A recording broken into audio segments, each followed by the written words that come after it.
Good Thursday morning to you. I am Carrie Barrett. This is sort of a spontaneous Carrie Barrett show live. The reason being, you may notice that my background is a little bit different. Excuse me. I am in Atlantic City to do a keynote speech at the New Jersey Staffing Association. It is a conference, obviously, of staffing agency owners and managers. And we're talking all things business development. And I specifically, of course, will be talking about how to use video as part of your business development goals, and specifically how to speak compellingly on camera. So I actually wasn't going to do a live stream today, and you'll apologize, or I'll apologize, I should say. I'm sitting on a couch facing the window because it's the only way to get good light in this room. I'm at the Hard Rock Hotel, and the lighting is pretty dark in the room. Perhaps that's to encourage you to go down to the casino. Anyway, nevertheless, I'm a little bit scattered this morning. So this is going to be an AMA session, which is an Ask Me Anything. And I'll stick around for at least 25 minutes, as long as the questions last. So if you do have a question about video content or public speaking or speaking in front of the lens, or even how I prep for a keynote, this is your chance to go ahead and drop that in the comment, and I will respond to it live. I keep a bank of questions from audience members or viewers, or questions that I get when I'm on the stage. And I actually sent out an email a couple of weeks ago asking my list if there were specific questions that they would like to see addressed whenever I may conduct one of these spontaneous AMA sessions. So that's what I'm using to start with. If you have a question, though, that occurs to you as we're chatting here, again, drop it in the comments and I will answer it. Sort of a side note, and I took a video out on the Atlantic City Boardwalk, which was pretty quiet when I was out there this morning, perhaps because everybody is hungover. But I mentioned in that video, again, it's on Instagram. You can follow me there. I am Carrie Barrett is the handle. It actually took me quite a bit longer to get comfortable on a stage in front of a live audience than it did in a situation like this where I'm on camera. And I'm sure part of the reason is because I had to do so much camera work every day for, well, we're going on 25 years now, but in the news industry, 20 years. And so I had to do it every single day, which people will ask me still, what is the best way to get better? And it's always to practice. Practicing with a little bit of guidance is helpful. When I finally began to hire coaches for myself and consultants and found great mentors, my ability to communicate effectively on camera, using skills, but also just understanding what it meant to be authentic in front of the camera, really grew exponentially. So I always suggest, and it's not just because that's what I do, is help people with this. It is profound, the difference that having some direction in your skill development and your goals, the difference that can make. And the reason is because not just is it about skill development, but it's also, like, a lot of us come into this with a lot of baggage. Same reason we don't like speaking, and we get in our heads and we question, like, am I doing this the right way, or am I still kind of a dud? It's very hard to look at yourself through an unbiased lens, and so that's where having an expert outside opinion can really help. All right, so with that said, I'm going to jump into the first question. And this is one that I still get, despite the fact that we are on camera in an environment like this, or on Zoom for most of us, almost every day. And that is the best practice for maintaining eye contact. And this is a best practice universally when you're in front of a lens, because it applies to webinars, it applies to social media, it applies to live streams, video podcasts, and I see people make this mistake all the time. So what is What is the trick to getting the eye contact thing right? It's always to look at the lens. It doesn't matter if you're talking to one person in a client pitch or on a social media post, a video post, or if you're talking to a million people, or for, a matter of fact, this live stream that I'm doing right now. You can see that there are people, multiple watching. And so to meet each one of you in the eye, I'm looking right there at the lens. Now, I want you to think about, and I saw a post on this yesterday, as a matter of fact, on LinkedIn, and it's by somebody who claims to be a video influencer, and this person actually teaches people how to create LinkedIn video marketing for their business and brand. And this person was making this mistake. So there was a video podcast, and there was a clip of it that was posted on LinkedIn. And it's the person, and I'm not even going to identify, whether they're male or female or otherwise, and the host. And the guest, this video influencer, was looking down at the host's face on the monitor the entire time. And I do get that. It is habitual. It's part of how we communicate, to look at someone in the eye. And when we look at somebody in the eye on a screen, it means that we're looking down. Well, when you do that, you're really not keeping in mind the end user. And the end user is not the host. The end user is not the guest. The end user who you're really talking to and looking to create impact and influence with is the audience. You got to look at the audience. Think about the end user of your video. It's the audience. And if you want to gain credibility, if you want to be able to effectively use video to establish trust, you've got to be looking your audience in the eye. And it doesn't mean that you can't occasionally look away from the lens and gather your thoughts and then sort of come back to it. That's a natural idiosyncrasy, or a natural communication. What's the word I'm looking for? I'll stick with idiosyncrasy because I can't remember the other word, but that's a natural way that we communicate. We look away, we look at the background, and then we come back and we catch people in the eye again. That's perfectly fine. But to consistently avoid looking them in the eye, we may even recognize that the person's looking down at the screen at the host, but there's a part of our subconscious that recognizes that in our culture anyway, in American culture and most Western cultures, looking in the eye is indicative of trust and being upfront and credibility. And so we want to make sure that we replicate that in any way that we can. And that means you got to look in the lens for most of the time. And it is tricky. It takes practice. One of the things that I suggest, and of course I don't have my phone here with me now, is when you practice not looking into the camera on the screen side of your phone. I'm using my hand as phone here, but actually look at the back of your phone where it's just the lens and then the back of your phone, because that way you don't get distracted by your face, and start practicing this way.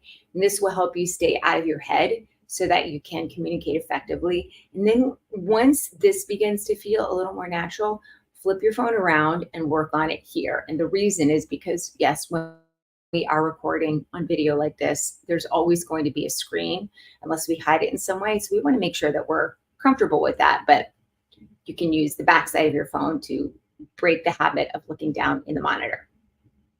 I hope that made sense. Again, if you have questions, go ahead and drop them in the comments. This truly is Ask Me Anything. Doesn't necessarily have to be about video, and I may or may not answer. All right, the second question that I get still on the regular is about lighting and sound. And when I'm talking, this applies to business owners, but it also very much applies to those who work in a more corporate environment. If you are a lawyer, if you are an executive, and we're used to highly produced videos, we have a tendency to think that we need like all of this tech to make something look professional. And at the end of the day, If you can deliver well on camera, you can make your videos look professional.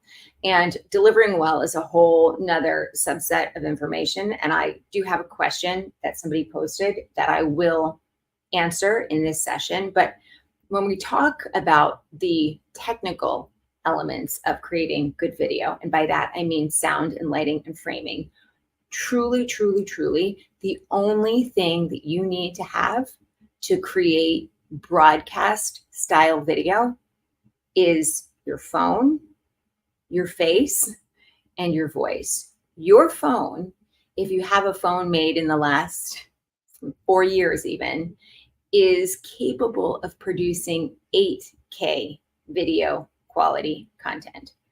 You will never even use 8K. You can shoot broadcast style video. Where it goes wrong is that the lighting is bad and the framing is bad. And that is what makes your video look less than broadcast. So lighting means you just need to have full light in front of your face. It's actually the reason I moved from my desk over here in my hotel room to, that's not a great view, but I'll show you, to the window, okay? It's the reason I'm looking out over the parking lot right now. Sorry, I hope that didn't give you nausea or motion sickness, but I reposition myself so that I'm in front of the window. It's not the most comfortable seat in the room, but it allows you to see my face. It's really all you need. And you need, unless you're doing a walk and talk, a stable surface to put your phone or your computer on. When it comes to framing, that's the other mistake that you'll see people make. And the boundaries around framing are a little bit porous, meaning there may be a reason that you're not smack dab in the center of your screen. What I don't want you to do is something like this. And I still see this on the regular, on even in large corporations. I still see employees or lawyers in front of the camera on a podcast with a setup like this. It's really just as easy as moving the screen of your monitor forward or back. So generally speaking, where you want to be, and again, there is some permeability to this set of guidelines that I'm about to give you, but if you're looking for best practices and you're a newbie to this, you want to be sort of in the center of your screen. You want to have a little bit of headroom up here so that you're not cut off. You also don't want, people looking at your ceiling and not able to see your eyes. And you generally want to have your camera either at or slightly above eye level. My camera right now is slightly above eye level. It's a more flattering shot and it helps keep your energy up and it positions you properly in the frame. Now, I have a limited ability here to reduce the dead space, if you will, because of how this room is set up. But to give you an idea, I didn't even plan on doing this live stream until about 15 minutes ago. And I opened up my computer and I sat in front of the camera and I started talking. That is truly all you need to create video content that is worthwhile.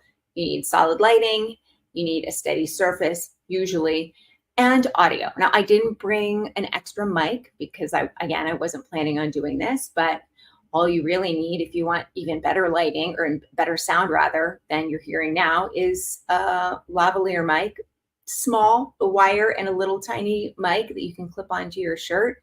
You can carry it in your wallet. They're so small, and you can buy a decent one on Amazon for about 25 bucks. In fact, if you go to my website, if you're interested in learning what gear might be useful for your video content creation journey, if you go to carriebarrett.com/resources, you will see a link with a gear list there, and there'll be links to buy as well. So if you need a mic or you're interested in what lighting might be the right choice for you, you can go there and check it out. And of course, if you have any questions, you know where you can find me. All right. The next question that I have is about body language. And I'm going to dive a little bit into psychology here. And this is the reason. Oh, hey, boss. Yes, that is the difference between influencer and someone who knows what they're talking about. Thank you. I think I'm the one who knows what they're talking about in this scenario. I appreciate that support. And I see that you have a question here as well. So I'm going to get to that in just a second. Stick around. Let me address this body language and psychology issue that I was diving into. So body language, we have a tendency, and this really applies to anytime we're in front of an audience anywhere. If we don't love being in front of an audience, or we're nervous being in front of an audience, this is what tends to go on in our mind, even when we are unaware. And this is a psychological phenomena. It's really about survival that goes back millennia. And it's part of our reptilian brain. And if you are familiar with that concept or not, really the reptilian brain in today's day and age is our ego. Both of them, they're the same, are designed to keep us safe, right? And so we have a negativity bias. We see danger around every corner. And it's the reason YouTube videos that point out some sort of harm might happen to you if you don't do this thing, 3 mistakes you're making, or stop doing this. It's the reason that those titles work better on YouTube, is because our brains are primed to find the danger zones. So how does this apply to getting up in front of a stage? A long time ago, when we lived in the proverbial cave with our fellow cavemen and women, really the reasons that we would venture out are for, a few things: food and water, right? Survival necessities. And the reason that we didn't venture out beyond that much anyway is because venturing out of that cave then put us in view of our predators. And so if we were going hunting, for example, or we were even going to, gather food, plants, whatever, we don't want to make loud noises or grand gestures when we're up on the horizon, because we are drawing attention to ourselves. And when we draw attention to ourselves, predators know where we are and they can sneak up on us. And then not only are we more likely to die, our fellow cave people are also upset with us because we have drawn attention to them. And so it's rejection, it's failure, loss of status, i.e. death. And so we are primed when we're in front of a group to want to play it safe. We don't want the group to reject us. We don't want the predators to see us. And in our reptilian minds, i.e. ego, we see the audience as a predator, which means anytime we get up on a stage or we get in front of a lens, unless we're very, very comfortable with it, we shrink. Video is energetically flattening anyway, but this psychological mess that's going on in our head also causes us to shrink. It means our vocal range decreases. We have a tendency to worry about how we use our hands. We have a tendency to try and sort of reduce the enthusiasm with which we speak. We don't even necessarily know that we're doing it. And so the idea of getting in front of an audience or getting in front of a lens, it means that you want to be seen. And so shrinking is exactly the opposite of what you actually want to do. Now, how you don't shrink is another, that's the skill set rather. And that's what I work with people on improving for any number of things, right? To up their influence or their impact or their visibility or their sales and their business development. But the skills are separate, and creating them authentically in a way that works for you rather than looking like you're putting them on, that takes time. That can take months, sometimes even years if you're working on doing it yourself. So in terms of body language, it's really about your hand gestures, your facial expressions, your posture, and then it's the vocal variety, not necessarily the words, but the way that you vary your pitch, or the way that you vary your pacing or your projection. Those are all the elements that go into the body language and the actual physical delivery. And what I normally say is, for most of us, we're a little too flat. We're a little too energetically dull, for lack of a better word. And so when you're practicing, I want you to go crazy. I want you to feel like, used car salesman, you know, over the top. And then go back and watch and see if the energy with which you thought you delivered is the energy with which you actually delivered. 9 times out of 10, it is not. 9 times out of 10, you need to bump things up. All right, boss, let's get to your question. Is there any kind of teleprompter app that runs at the top of a screen, laptop, PC, or mobile that you recommend? I do. So there's 2 that I like to use, and I don't use them often. If I'm doing a virtual presentation that I haven't had enough time to really practice for, I may put some bullet points or notes up on a teleprompter app. Okay, so the 2 that I like are Parrot Prompter and PowerPrompter Express. Parrot Prompter is an app that I have on my iPad. So if I'm shooting a lengthy video, or I'm shooting maybe even some commercial work for a client, because sometimes I do on-camera spokesperson work, or on-camera talent work for law firms or corporations or businesses, then I'll use a prompter, because they have a very specific script that they usually want me to follow. And then I use the Parrot Prompter, so I can load the script into my iPad.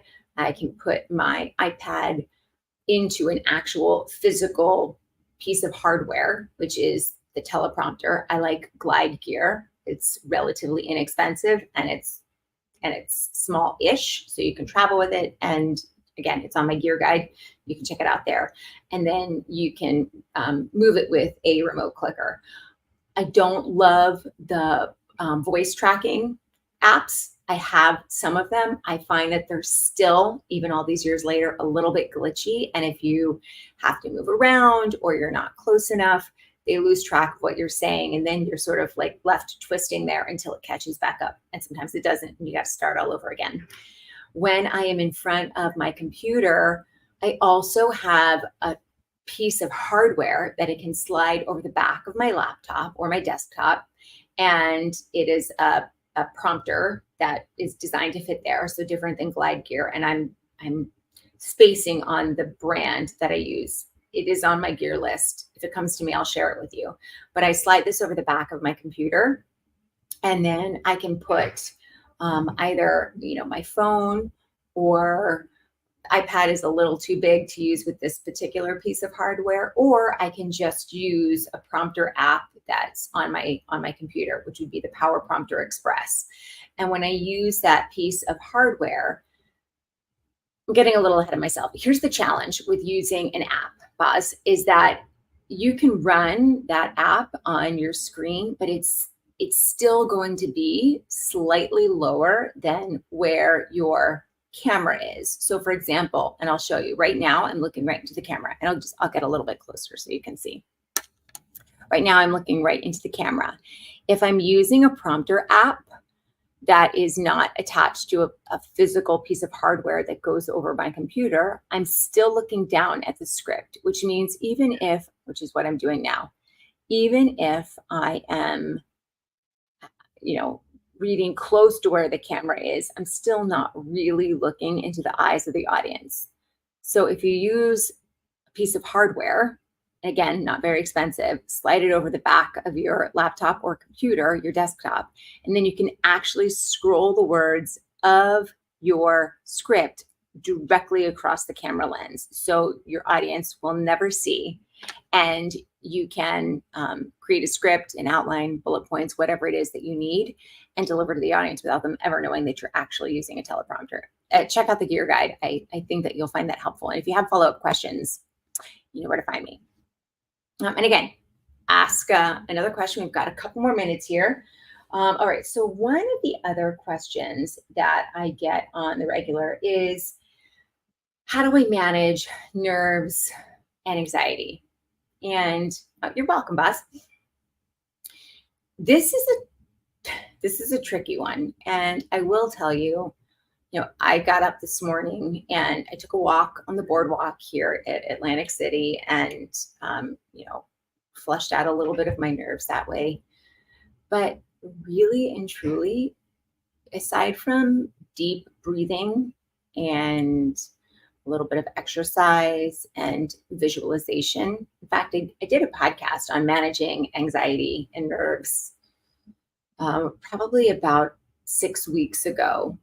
You can either scroll back through my live streams on LinkedIn and see it, or you can follow my podcast and follow the link and click on that particular episode and listen. But outside of breathing and exercise and visualization, honest to goodness, the best way to manage those nerves is to practice. And this isn't as applicable if you're doing a short 15-second clip that's going to be posted to social, because you can do that a million times if you need to. Granted, that's not time effective. Again, it's not the right word, but you know what I mean. That's not an effective use of your time. If you're really good on camera, that's what I'm trying to say. You'll be able to shoot that 15-second social media clip in 15 seconds, and you'll be able to do it once or maybe twice if you don't like it, right? That's an effective use of your time because you know how to deliver and it doesn't take you 127 takes. But where it gets tricky is if you're doing something that is longer form, you're doing a webinar or you're doing a live stream, or you're hosting your own podcast, or you're speaking in front of an audience on a stage, or even a virtual event. This is where the practice element comes in. Hands down is the best way to manage those nerves. So if you're sort of new to this, and I'm practiced and prepared, but I also know that if I forget something, I'm gonna have no problem diverting for a second until I get back on track. That part is automatic for me. So I probably don't prepare as much as I advise my clients to, who are just beginning to get into this space. And when they get good at it, they won't need to spend hours and hours and hours preparing as well. But in the meantime, 10 times through, not just looking at your slides and making sure that you know your slides, because you shouldn't be relying on slides. In fact, slides shouldn't be the bulk of your presentation, but practicing 10 times from beginning to end and practicing through the mistakes rather than starting over, so that you can manage when one of those mistakes happens in real time. That is the very best way to manage your nerves and anxiety. And for me, that part came very quickly with the on-air component, with the video component. And there were always moments that tested my abilities, and each one of them was a learning opportunity, and each one of them grew. And I was lucky in that I was always on live TV every day. And it pushed me into those tricky spots, so that I had to figure out how to get good at it and get good at it really quickly, which is why I always love telling clients that they should be doing live video. Yes, it's scary as heck, but it will push you, and it is the best way to get really good at video really, really quickly with some guidance. So practice, practice, practice. All right. I am a minute over. And I got to go because I got to get ready for my keynote. I don't have any makeup on yet. Got to practice a few more times and get dressed. Thank you for joining me for this episode of the Carrie Barrett Show Live. I will look forward to seeing you back here, same time, same place next week.